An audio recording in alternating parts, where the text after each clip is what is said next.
Hello guys, this is Indaga Rotay Vlogs. Andito po ako ngayon sa palengke. Namili ako ng baboy sa halagang 100 at nakita ko rin yung saging nakasabit. Ang ganda tingnan. Pagkatapos dito ako sa may tinapayan. Ang sarap ng mga tinapay nila, iba-ibang klase.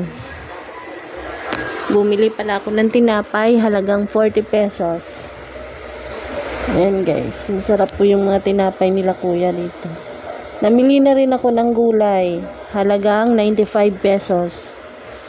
Talbos, sibuyas, sili, kalabasa at okra, 95 na. Ayan, mahal-mahal ng mga gulay ngayon guys. Pag tumira tayo sa probinsya, mamitas lang tayo doon habang dito tayo sa city, banda. Aso, sobrang magastos.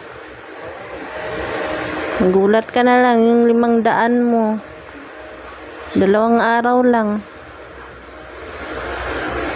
Lahat dito binibili. Kung sa probinsya tayo, libre lahat. Mamitas ka lang, tanim-tanim. And guys, ang ganda ng mga bulaklak oh. Nakikita din pala ako ng mga kakanin oh.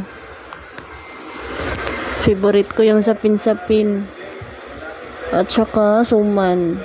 Yung suman na tinali ng dahon ng saging. 5.20. Ayan guys oh. Sarap. Mahilig pa ako sa kakanin. Pag may pera. Pero kung walang pera, hindi ako makabili. Ayan. Kailangan to ng mga anak ko eh. Bawat oras, maghanap ng pagkain. Thank you for watching.